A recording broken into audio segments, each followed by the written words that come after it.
कुनै बेला दक्षिण भारतमा एकजना राजा राज्य गर्दथे र एक दिन उनको दरबारमा एकजना सिद्ध पुरुष, मुक्त पुरुष प्रवेश गर्छन्। अक्सर राजाहरूको शौक नै के हुन्थ्यो भने राजकाज चलाउनु बाहेक मानसिक रूपमा शान्ति, मानसिक रूपमा आनन्दको लागि कुनै न कुनै सन्त महात्मा सके मुक्त पुरुषसँग यिनीहरू संवाद गर्थे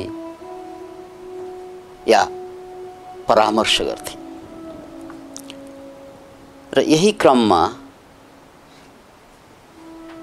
एकजना सन्त, एकजना जोगी, एकजना भिक्षुक उनको दरबारमा पाउँदा राजा खुसी हुनु स्वाभाविक थियो।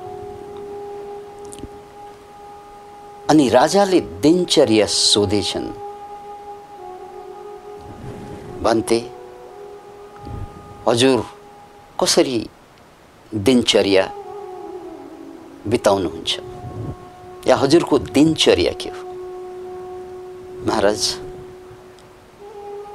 म घुम्छु, आज एक ठाउँमा बस्छु, भोलि अर्को ठाउँमा, पर्सि अर्को ठाउँमा, निपर्सि अर्को ठाउँमा, यसरी म दुनियाँ घुम्छु महाराज।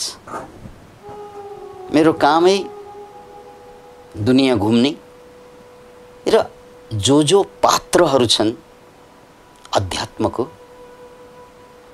तिनीहरूलाई प्रसाद, अध्यात्मको प्रसाद चखाउँदै हिँड्नु नै मेरो दिनचर्या हो।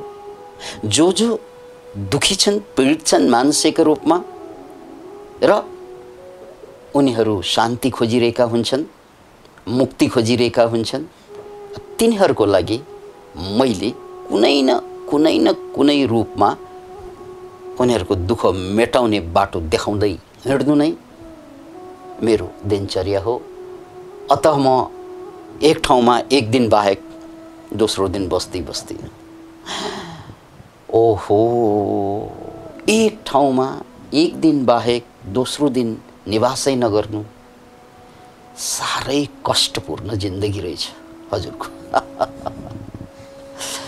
साह्रै दुःखद सुनिन्छ नि हजुरको दिनचर्या, साह्रै कष्टपूर्ण सुनिन्छ। साह्रै कष्ट छ तपाईलाई। महाराज, मलाई के पनि कष्ट छैन। महाराज, साँचो कुरा भनौँ, भन्नुहोस् भन्थे, कष्ट मलाई कति पनि छैन। कष्ट जति हजुरलाई मात्रै देख्छु। मलाई कष्ट के को कष्ट? महाराज, पहिलो कुरा, हजुर जहिले पनि प्रजाहरू हजुरबाट चिन्तित, हजुर प्रजा रिसाउला कि भनेर चिन्तित भइबक्सनुहुन्छ, होइन? डेफिनेटली। अनि शत्रुले कुन बेला हमला गर्छ र पराजित हुनु पर्ला भन्ने चिन्ता भइ नै रहन्छ, हो होइन? त्यो महाराज 24 घण्टा खाली चिन्तामा। कहिले प्रजा खुसी नरहला भन्ने चिन्ता, कहिले शत्रुले हमला गर्लान् भन्ने चिन्ता, कहिले दरबारभित्रकै भाइबादारले षड्यन्त्र गर्लान् भन्ने चिन्ता।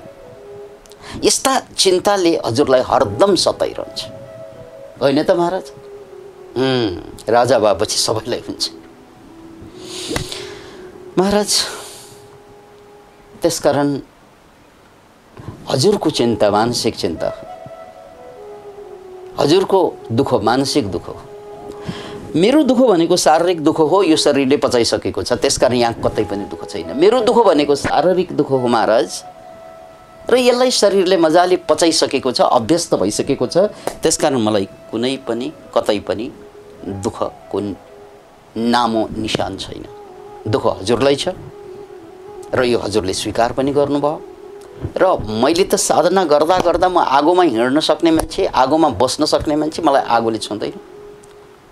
अहिले विषै खाइदिए पनि विषले मलाई छुँदैन महाराज। र महाराज मलाई बुढा हुनुसँग पनि कुनै दुःख छैन र मर्नुपर्छ यो मलाई थाहा छ। यो शरीर मर्छ यो थाहा छ। यसमा पनि कुनै पनि पीडा छैन। म खुसी छु। म सहर्ष बुढापालाई स्वीकार गर्न सक्छु र सहर्ष मृत्युलाई स्वीकार गर्न सक्छु। त्यसकारण म मस्त छु महाराज। कस्तो त हजुरलाई मात्रै हो। राजालाई च्वास्स लाग्यो, च्वास्स लाग्यो दुई कुराले। एउटा त निश्चय पनि धन सम्पत्ति पद प्रतिष्ठा सबैबाट सम्पन्न छ राजा, तर भित्रबाट विपन्न छ। जहिले पनि चिन्ता छ। राज्य गुम्ला भन्ने डर छ, षड्यन्त्र होला भन्ने डर छ, प्रजा बेखुसी नाखुसी होला भन्ने डर छ। त्यसले सताइरहन्छ। अतः राजा यो कुराबाट प्रभावित भए। र दोस्रो कुरा त्यो जोगीको कुरा, जसको आफ्नो भन्ने केही पनि छैन, तर ऊ डराउँदै न मृत्युदेखि न बुढ्यौलीदेखि, ओहो आगोदेखि न डराउने, विषदेखि न डराउने। त्यस्तो ज्ञान पाए भने त म गजब हुन्थेँ नि। म पनि त्यस्तो निडर भइदिएको भए, एकजना राजा निडर हुनु भित्रबाट बाहिरबाट, यो त जीवनको पूर्णता हुन्छ। राजाले हात जोडेर भन्थे, हजुरले जे जान्नु भएको छ मलाई सिकाउनु मिल्दैन, मलाई सिकाउनु मिल्दैन। मिल्छ महाराज, मिल्छ, म सिकाउँछु, तर मेरो शर्त छ भन्थे। के शर्त महाराज? शर्त यही छ कि म हजुर जस्तो घुम्न सक्दैन। एक ठाउँ छोडेर अर्को ठाउँ छोडेर अर्को ठाउँ, यसरी म दिनचर्या बिताउन सक्दैन। म मात्र सिंहासनमा बस्न सक्छु। सिंहासन मैले छोड्नै मिल्दैन, किनकि म राजा हुँ। सिंहासनमा बसेर र दैनिक रूपमा मैले जुन दिनचर्या बिताइरहेको छु नि, कि मेरो चारैतिर नाच्ने नर्तकीहरू हुन्छन्, बाजा गाजा बजाउने मण्डली हुन्छन्, र मेरा थुप्रै रानीहरू हुन्छन्। यो दिनचर्या पनि म छोड्न सक्दिनँ। किनकि हजुरले अघि नै भनिसक्नु भयो मलाई कि भित्र म खोक्रो छु, भित्र मलाई पोलिरहेको हुन्छ, डर लागिरहेको हुन्छ। त्यो सबै कुरा बिर्सनलाई पनि मैले यी कुरा जोडिरहनु परेको हुन्छ। यो कुरा एकछिन नाच बिर्सेँ, एकछिन गायन बिर्सेँ, एकछिन नर्तन बिर्सेँ भने यहाँ अग्नि सल्किन थाल्छ मेरो। त्यसकारण यी कुरा त म छोड्न सक्दिनँ। र सिंहासन, किनकि सिंहासन छोड्यो भने अरू आएर बस्दैलान्। यदि यो कुनै चिज नछोडिकन पनि हजुरको ज्ञान लिन मिल्छ भने म प्रभावित भएँ, म राजी भएँ। यति सुनिसकेपछि म सुख हाँसेर भन्थेली या यी भिक्षुकले राजालाई हे वज्र मण्डलमा दीक्षित गरे। राजालाई हे वज्र मण्डलमा दीक्षित गरे। अब दीक्षा दिनु भनेको अंतर जगतको सम्पूर्ण संभावनाको झल्को देखाइदिनु। अंतर जगतको सम्पूर्ण संभावनालाई देखाइदिनु हो। र त्यो दीक्षाको दिनमै राजालाई त्यो कुराको एउटा झल्को प्राप्त भयो। ज्ञानको झल्को, मुक्तिको झल्को, शान्तिको झल्को।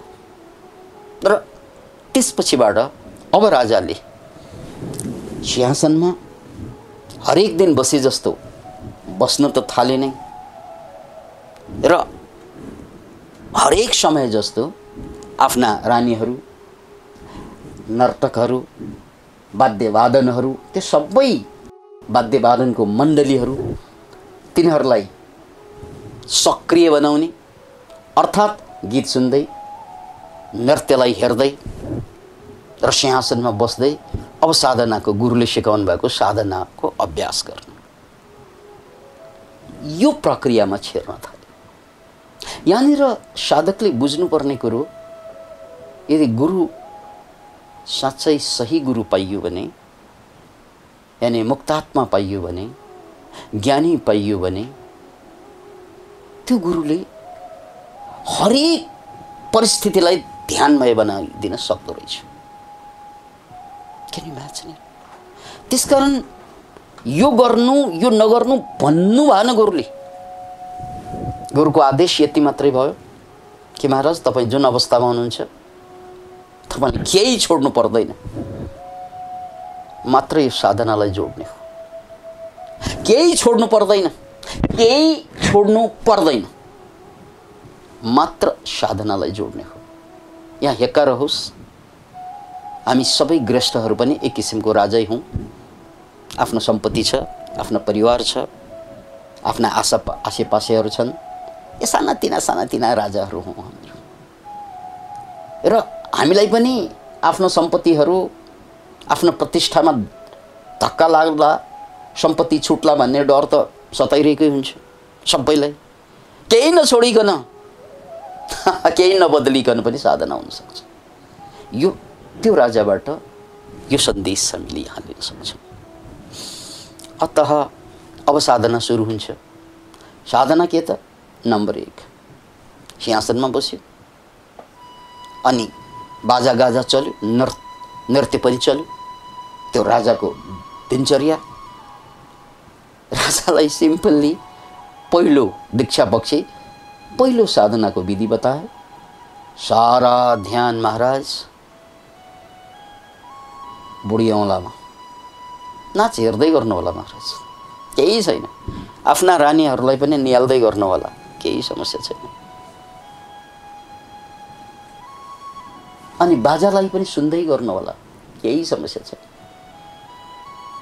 तर एउटा चिज जोड्नुपर्छ महाराज, के टक्क बस्ने, ध्यान जम्मै बुढी औँलामा, ध्यान जम्मै बुढी औँलामा।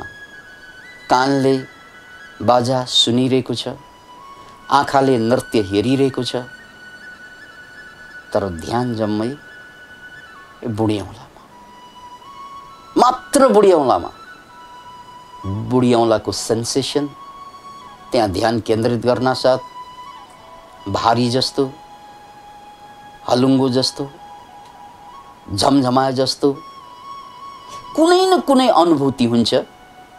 बस हजुरको काम त्यही अनुभूतिलाई महसुस गर्नु। यो पहिलो चरण हो।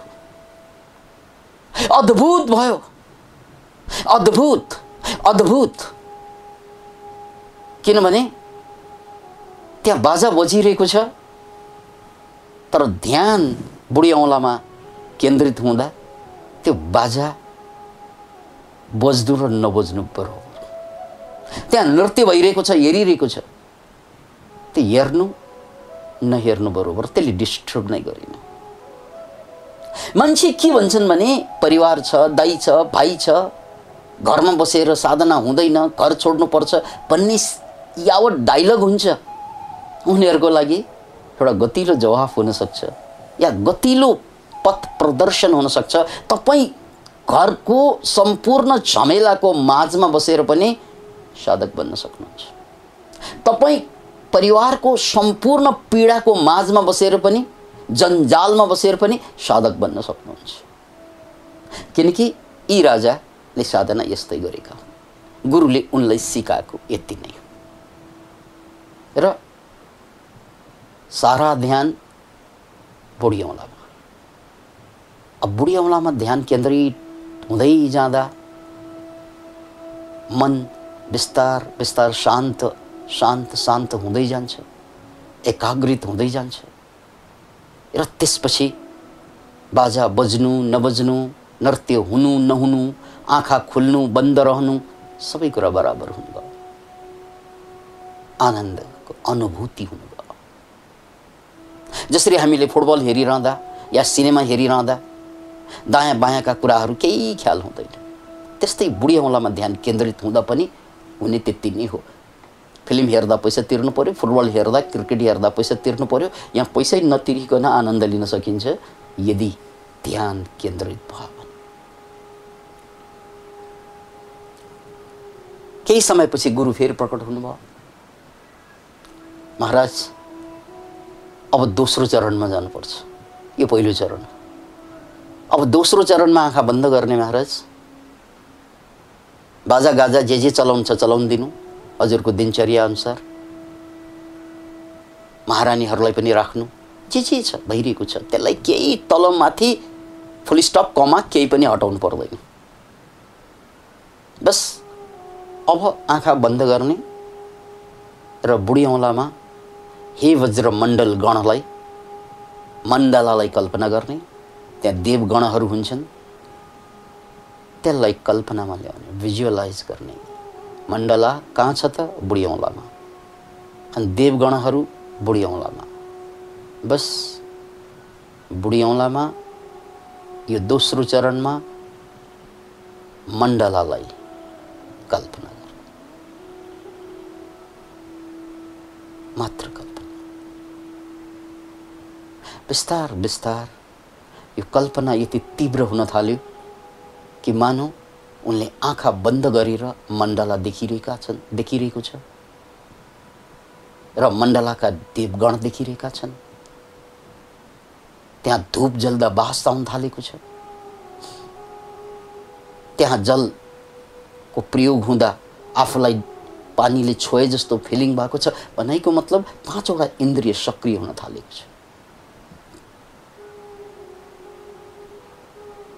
बस यो 5 वटा इन्द्रिय, आँखा, नाक, कान, छाला, यो 5 वटा ज्ञानेन्द्रिय जसलाई भन्छौँ जिब्रो सहित 5 वटा, त्यो सबै क्रियाशील हुन थाल्यो। अब ध्यान अझै गहिरोमा पुग्यो, अझै गहिरोमा। अब त उनलाई केही कुराको ख्याल भएन। मानौ सुत्दा हामीले सपना देख्दा सारा चारैतिरका कुराहरू बिर्सन्छौँ, त्यस्तै उनले पनि अब सारा कुराहरू बिर्सन थाले। गुरु फेरि आउनुहुन्छ र भन्छन्, महाराज अब हजुरको तेस्रो चरणको साधना गर्ने त्यही हो, केही पनि चेन्ज केही पनि गर्नु पर्दैन, सबै यथावत हो। आँखा बन्द गर्ने, ध्यान बुढी औँलामै लाउने। अब यसपालि सेन्सेसन पत्ता लगाउने मात्र होइन, अनुभूति मात्रै पत्ता लगाउने होइन, त्यहाँ मण्डलाको भिजुअलाइज गर्ने होइन। यसपालि त्यो औँलाभित्र घटिरहेको उत्पत्ति र निष्पन्न, यसलाई वैज्ञानिक भाषामा भन्दा नयाँ सेल्सहरू जन्मिरहेको हुन्छ। क्षण क्षणमा हाम्रो शरीरमा क्षण क्षणमा लाखौं करोडौं कोषहरू जन्मिरहेका हुन्छन् र त्यही क्षणमा लाखौं सेल्सहरू मरिरहेका हुन्छन्। सत्य यही हो। पुराना मर्दै गइरहेका हुन्छन् र त्यही बेला नयाँ जन्मिरहेका हुन्छन्। अतः एउटा जन्मिने गर्छ, अर्को मर्ने गर्छ, एउटा मर्ने गर्छ, अर्को जन्मिने गर्छ। त्यसकारण न मृत्यु सत्य हो न जीवन सत्य हो। न मृत्यु सत्य हो, किन भन्नाले मरिसकेपछि फेरि जन्मिन्छन्, त्यसकारण त्यहाँ मृत्यु सत्य भएन। र जीवन सत्य भएन, किनकि जन्मेका फेरि मरिरहेका छन्। न जीवन सत्य न मृत्यु सत्य, सत्य मात्र कन्सियसनेस, चेतना। सत्य मात्र परिवर्तन। याद राख्नुहोस्, बाहिर परिवर्तन सत्य, निरन्तर परिवर्तन सत्य, र भित्र त्यो परिवर्तनको साक्षी जो हिजो थियो आज छ भोलि पनि रहन्छ, जन्मिदा पनि त्यो छ र मर्दा पनि त्यो हुन्छ, र मरेर फेरि जन्म लिन्छ अर्को, त्यो बेला पनि त्यसले हेरिरहेको हुन्छ। बस त्यो पुरुष, त्यो चैतन्य, त्यो अकाल पुरुष जसलाई कालले छिन्न भिन्न गर्न सक्दैन, सत्य त्यही हो र त्यो सत्य तिमी हो। बस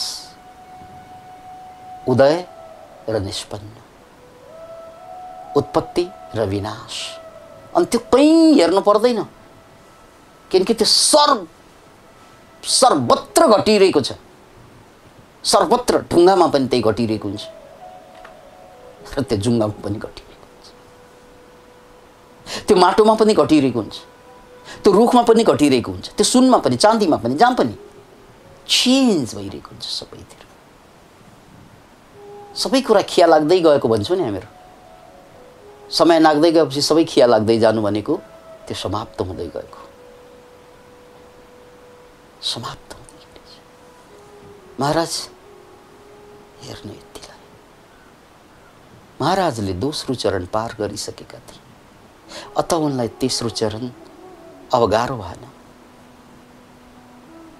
उनले उदय व्यय परिवर्तन, यो औँलाभित्र लाखौं करोडौं सेल्सहरू जन्मिन्छन्, मर्छन्, परिवर्तन सबतिर, सब शरीरतिर परिवर्तन, परिवर्तन परिवर्तन परिवर्तन परिवर्तन, दुवै सत्य होइन, जन्म पनि मृत्यु पनि। र त्यो परिवर्तनलाई हेर्ने जुन साक्षी हो त्यो पुरुष हो, त्यो अकाल पुरुष हो, त्यो चेतना हो, त्यो आत्मा हो, त्यो परमात्मा हो, जे नाम दिनुहोस् त्यसलाई, हो मात्र त्यो सत्य हो र त्यो सत्यमा सक्यो सक्यो कुरा। बाजा बजिरहेकै छ, रानीहरू राजालाई हेरेर दङ्ग हिजो जस्तै परिरहेकै छन्, नर्तकीहरू नाचिरहेकै छन्, दरबार उही हो, संसार उही हो, राजा बाहिरबाट उही हो तर भित्रबाट ऊ मुक्त भइसके। त्यसपछि उनले बाँकी जीवन राजा भइरहँदा भौतिक रूपमा मान्छेलाई सहयोग गर्ने हो। अब उनी राजा बाहिरबाट र भित्रबाट मुक्तात्मा भइसके। त्यसकारण मान्छेको दुःख, पीडा, दर्द, अज्ञानता हटाउँदै बाँकी जीवन उनले यापन गरे। यो अनौठो कथा जो कुनै बेला घटेको र यसरी चारैतिर भोग विलासको सामग्रीमा बसेर, भोग विलासको दलदलको बीचमा बसेर पनि, दरबार घरबार केही पनि नत्यागिकन पनि जसले मुक्ति प्राप्त गरे उनको नाम रह्यो लीलापा। लीला भनेको ग्रेट गेम, खेल। उनले सारा संसारलाई लीलाको रूपमा देखे, अतः उनी लीलापा भए। र हामी सबै मान्छेहरू, गृहस्थ मान्छेहरू लीलापा बन्न सक्छन्। केही गर्नु परेन, बुढी औँलामा ध्यान दिनुहोस्। तपाईँ जहाँ बस्नुहुन्छ 24 घण्टा हिँड्दा, खाँदा, टोयलेटमा बस्दा, सुत्दा मात्र बुढी औँलामा ध्यान दिनुहोस्। Sensation sensation sensation. दोस्रो चरणमा भिजुअलाइजेसन भिजुअलाइजेसन भिजुअलाइजेसन, र तेस्रो चरणमा परिवर्तनको साक्षी, त्यहाँ भइरहेको चेन्जको साक्षी। अनि माध्यम औँला बन्छ पुरा ब्रह्माण्डको चेन्ज र आफ्नो मनभित्रको भावभित्रको चेन्ज त्यो देख्न थालेपछि अनि हामी पनि लीलापा